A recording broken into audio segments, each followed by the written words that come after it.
Hello, വായിലിട്ടാൽ അലിഞ്ഞു പോകുന്നു ഒരു അടിപൊളി ഡെസേർട്ട് ആയാലോ ഇന്ന്. അതിനായിട്ട് നമുക്ക് ആദ്യം വേണ്ടത് ഒരു 3-4 പീസ് ബ്രെഡാണ്.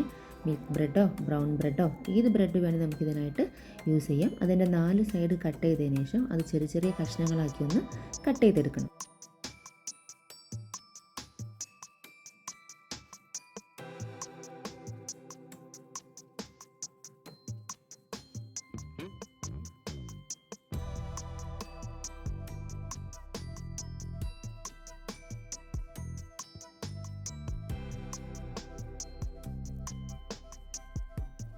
ഇവിടെ ഞാനിപ്പം ബ്രെഡ് മുഴുവൻ കുഞ്ഞു കഷ്ണങ്ങളായിട്ട് മുറിച്ചെടുത്തിട്ടുണ്ട്.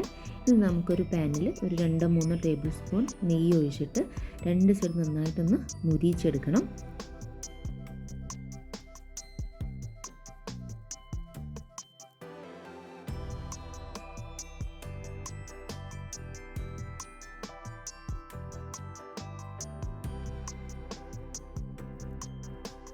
ഒരു സൈഡ് നന്നായിട്ട് മുരിഞ്ഞു വരുന്ന സമയത്ത് നമുക്ക് മറിച്ചിട്ട് കൊടുത്ത് 2 സൈഡും ഇതുപോലെ നന്നായിട്ടൊന്ന് ഫ്രൈ ചെയ്തെടുക്കാം.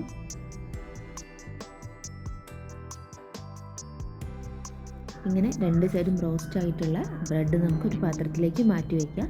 ശേഷം നമുക്ക് ഒരു ഗ്ലാസ് പാൽ നമുക്ക് ഒന്ന് തിളപ്പിച്ചെടുക്കണം.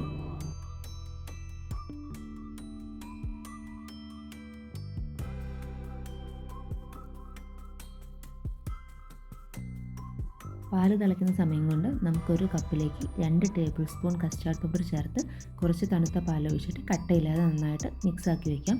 ചൂട് പാലിലേക്ക് ഡയറക്റ്റ് എടുക്കുന്ന സമയത്ത് അത് പെട്ടെന്ന് കട്ട കെട്ടാൻ ചാൻസ് ഉണ്ട്. അതുകൊണ്ടാണ് നമ്മൾ തണുത്ത പാൽ വെച്ചൊന്ന് മിക്സാക്കി എടുക്കുന്നത്. ഇനി പാൽ ഏകദേശം തിളച്ച് വരുന്ന സമയത്തേക്ക് മധുരത്തിനായിട്ട് അതിലേക്ക് 1/2 കപ്പ് പഞ്ചസാര ചേർക്കുക. കൂടെ നമ്മൾ മിക്സാക്കി വെച്ചിട്ടുള്ള കസ്റ്റാർഡിൻ്റെയും പാലിൻ്റെയും കൂടെ മിക്സ് ചേർത്ത് ഒന്ന് കട്ട് ചെയ്ത് വരുന്നവരെ നന്നായിട്ട് ഇളക്കിയെടുക്കണം. നമ്മുടെ പാലിൻ്റെയും കസ്റ്റാർഡിൻ്റെയും മിക്സ് ആവശ്യത്തിനുള്ള കട്ടിയായിട്ടുണ്ട്. അതിലേക്ക് കുറച്ച് നമുക്ക് കുങ്കുമപ്പൂ ചേർത്ത് കൊടുക്കുക. തികച്ചും ഓപ്ഷണലാണ്. നിങ്ങളുടെ കയ്യിലുണ്ടെങ്കിൽ മാത്രം അത് ചേർത്ത് കൊടുത്താൽ മതി. ഇല്ലെങ്കിൽ നമുക്ക് കുറച്ച് ഏലക്ക പൊടിച്ചതും കൂടെ ചേർത്ത് കൊടുക്കാം. ഞാനിപ്പോൾ ഇവിടെ കുങ്കുമപ്പൂ മാത്രമാണ് ചേർക്കുന്നത്. ഇനി ഇത് നമുക്ക് സെറ്റ് ചെയ്യാനായിട്ട് നമ്മൾ പൊരിച്ച് വെച്ച ബ്രെഡ് പാത്രത്തിൽ വെച്ചതിന് ശേഷം അതിൻ്റെ മേലേക്ക് കുറേശ്ശെയായിട്ട് നമ്മുടെ പാലിൻ്റെയും കസ്റ്റാർഡിൻ്റെയും മിക്സ് കുറേശ്ശെയായിട്ട് ഒഴിച്ചു കൊടുക്കാം. അവസാനം ഗാർണിഷ് ചെയ്യാനായിട്ട് നമുക്ക് കുറച്ച് ബദാമോ അല്ലെങ്കിൽ കുറച്ച് കാഷ്യൂ ഒക്കെ നമുക്കൊന്ന് അത് ചോപ്പ് ചെയ്തിട്ട് ഇട്ട് കൊടുക്കാം. ഞാൻ കുറച്ച് കുങ്കുമപ്പൂവും കൂടെ ചേർത്ത് കൊടുത്തിട്ടുണ്ട്.